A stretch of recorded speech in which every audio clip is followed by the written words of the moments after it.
Retomando os nossos estudos, lembrando a vocês que o tópico estatuto é algo de suma importância para a vida de vocês. Nesse curto espaço da adolescência que vocês têm, em que muitos direitos são sonegados, é importante que vocês se apropriem do conhecimento do Estatuto da Criança e do Adolescente.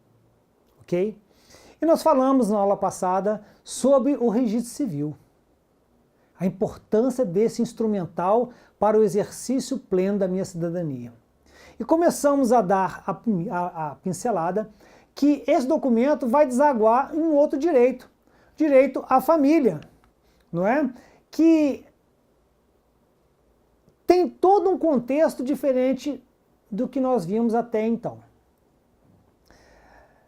Se vocês voltarem, conversarem com seus pais, com seus avós, e perguntarem para eles o que é família, e você hoje perguntar para uma pessoa da sua faixa etária o que é família, ou perguntar para uma pessoa de 30 anos, de 20 anos, 25 anos, vocês vão observar que cada um dará para vocês um contexto diferente do que é a família, do que é esse direito à família. O direito à família vem lá, ó, eu tenho um registro, então já tenho um documento legal dizendo que eu pertenço a algum núcleo societário, algum núcleo social, que eu posso chamar de família. Mas, gente, o que é família?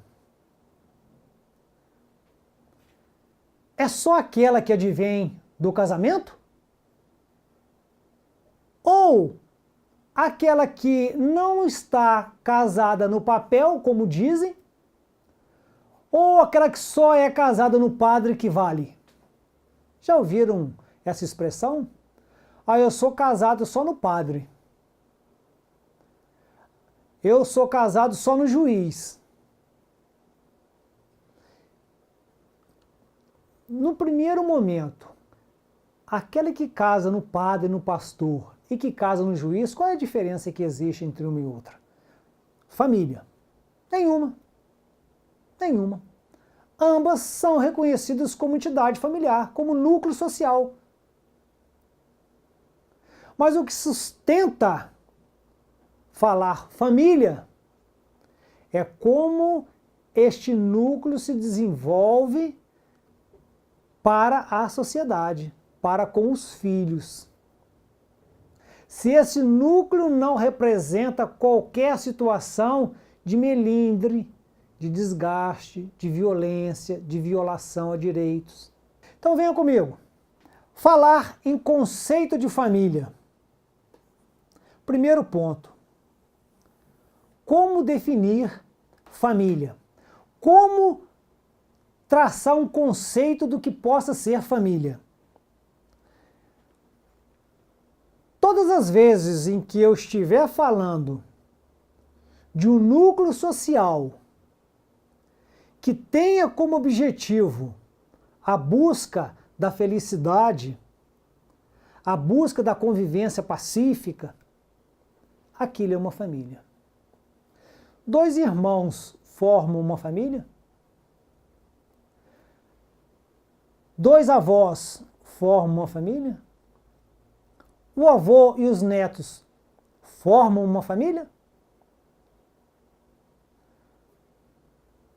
Dois primos formam uma família? Não meçam pela régua passada o conceito de família. Todo núcleo social que buscar a felicidade, tome-se como família. Isso é uma entidade familiar. Não se foca mais em família pautada exclusivamente aquela que decorra de casamento, de união estável, que vamos aprender a diferença de uma e de outra. Veja bem, os avós com os netos, os tios com os sobrinhos, irmãos, os pais com os filhos, Tudo isso é entidade familiar. Aí poderia perguntar, o meu vizinho, que tem a minha guarda, mas não é meu parente, estou formando uma família? Claro que sim. Isto é uma família. E, portanto, merece a proteção do Estado e da sociedade. Aí está a pegada. Porque todo núcleo ao qual eu atribuí a qualidade de família tem como pressuposto a garantia do Estado e da sociedade na sua proteção. E a partir daí se lança luzes de garantias para que ela possa se permanecer ou possa dar continuidade à sua integridade. Então, aquele senhor que só casou no padre com a senhorinha é família. Mas aí vocês diriam para mim assim, mas eu conheço 2 homens que vivem juntos, 2 mulheres que vivem juntas. Eu conheço um menino que tem 2 pais, ou um menino que tem 2 mães. Isso é família? É família. São as novas formas de criação, de identificação de uma entidade familiar. Nós temos a família anaparental, ou seja, formada por um parente. A família formada pelos pais. A família homoafetiva, que eu acabei de falar agora. 2 homens, 2 mulheres. A família multiparental. É possível? É possível, sim. No registro civil constar o nome de 2 pais. Olha o registro civil aparecendo aí. E de uma mãe. E quando isso vai acontecer? Aguarde que essa resposta virá lá em adoção, que é perfeitamente possível isso acontecer. E isso acontece por quê? Por que que isso é possível? Sabe por que isso acontece? Por causa de vocês. Para dar efetividade ao seu interesse superior. Para garantir a você a prevalência de uma convivência familiar. Às vezes os laços estão tão entrelaçados entre a criança e as pessoas que o envolvem, que separar um pode causar um dano. Por isso que tem a multiparentalidade. A criança convive muito bem com 2 pais e com uma mãe. A mãe se divorcia de um, se casa com o outro, mas a criança continua mantendo vínculo com o pai, mas também adora e tem um verdadeiro carinho pelo padrasto, e quer que o padrasto também seja seu pai no papel, na certidão, mas não quer perder o outro pai. Aí se cria a multiparentalidade, ou seja, vários pais, várias mães nesse documento. Possível? Sim. E a quantidade de avós?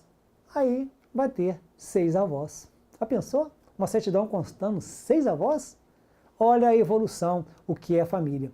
Então, no conceito de família, o que se tem é a busca do crescimento daquele núcleo social. Isso é família. Um núcleo social pautado em regras pacíficas de convivência, em regras saudáveis, capazes de trabalhar, de buscar a felicidade. Isso é família. Então, abra a cabeça, tire da cabeça um conceito que estava no passado, que família é aquela que só pode decorrer de casamento válido. Ué, porque tem casamento inválido? Muitos, claro que tem. E aí eu poderia falar que tem família? Claro que tem. Claro que é possível. Veja que a conotação é a convivência, é a busca da felicidade. Venha comigo. Falei do conceito de família. E do conceito de família deságua na convivência familiar. Aí está a pegada. Convivência familiar. Lembrem-se quando eu falei dos princípios que o Estatuto traz, que vem regrar, que vem prestigiar vocês, adolescentes, vocês, crianças?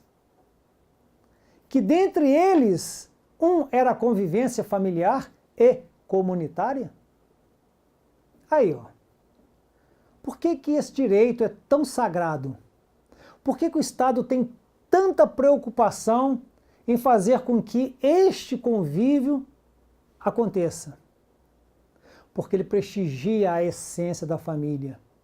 E se essa família for capaz de trazer algo que acrescente aquele sujeito de direitos, lembrem-se, sujeito de direitos quem são? Vocês, adolescentes, vocês, crianças. Se agregar, preserva, lute por eles. Não será a falta de recurso econômico, ou seja, a pobreza, que impedirá esta convivência. Não será a pobreza, prestem atenção no que eu estou falando, que isso tem um reflexo no futuro, em adoção. Não será a pobreza, e não pode ser ela, a mola mestra da ruptura de vínculos entre pais e filhos. Não se pode tirar uma criança de uma família pobre e dá-la para uma família rica, apenas porque eu estou diante de uma família pobre. Pobre, que eu estou dizendo, não na sua essência espiritual, mas na falta de recursos materiais. Aquelas pessoas que estão desprovidas, que estão pelas ruas, que caminham pelas ruas com seus filhos sem ter um local que possa acolhê-los, uma casa, um trabalho. Mas o direito à convivência familiar deve ser preservado. Porque retirar a criança daquele meio pode ser muito danosa para ela. Então tem que se preocupar. E essas pessoas mais humildes, economicamente falando, está formando uma família? Claro que estão. O que está faltando ali é a falta de intervenção estatal para garantir a aplicação de políticas públicas. Inclusive se verificar se estas crianças contam com a sua certidão de nascimento. Importante saber isso. Porque às vezes se perde esse documento, mas se tem a origem de qual cartório que foi feito e se perde uma segunda via. Resolveu o problema. O que tem que saber é se o registro aconteceu e onde aconteceu. Então, família, abre-se o leque, abre-se a opção.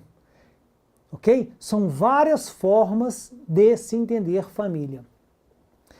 Chama a atenção que o Supremo Tribunal Federal, há algum tempo, julgou e entendeu que a união estável, disciplinada lá no artigo 227, salvo engano, da Constituição Federal, quando trata de união estável, quis dizer lá que aquela união não é só entre homem e mulher, mas qualquer união formada em busca dessa congregação, dessa busca da felicidade, dessa busca do desenvolvimento pleno dos seus integrantes.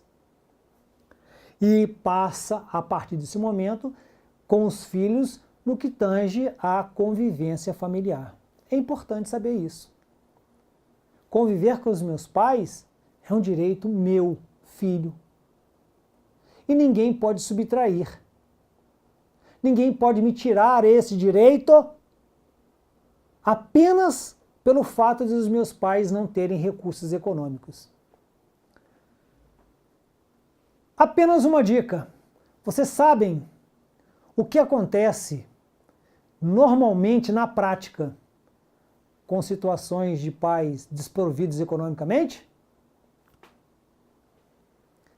Vem a desagregação familiar e, automaticamente, o caminho natural para a perda dos filhos. Por que isso acontece? Porque o Estado sonega as políticas públicas e é muito mais fácil ele aplicar sanção do que ele aplicar o direito social. Por isso que eu estou dizendo a vocês, chamando a atenção em mais de uma oportunidade. É importante que a sociedade retire a venda dos olhos, tenha conhecimento do que a lei lhe faculta, que a lei lhe garante, para não ser surpreendido com medidas mais drásticas. Quando o Estado fala em destituição do poder familiar, o que ele está falando aqui, meus amigos? Que ele está dizendo, você adolescente, você criança, está impedido de vivenciar a sua família. A sua convivência familiar não poderá acontecer, porque os seus direitos estão sendo violados. Aí você pergunta, peraí, alguém perguntou para mim para onde eu quero ir? Aonde eu quero ficar? Aí diriam para vocês assim, voltando um pouquinho no tempo, você não tem que escolher o caminho, eu escolho o caminho para você.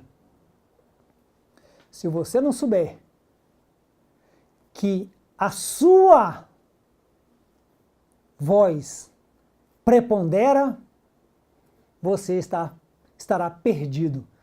Terá que seguir as regras que foram ditadas pelo Estado. Olha como é importante saber o Estatuto. Porque todo passo que o Estado der em sua direção, ele tem que saber a sua opinião. A minha família, eu dito. A minha família é esta. Aqui eu quero conviver. Não importa se essa família, lembre-se, é formada pelo papai e pela mamãe, se é por titi e titia, se é por primos, se é por irmãos, por avós. Aqui eu quero permanecer.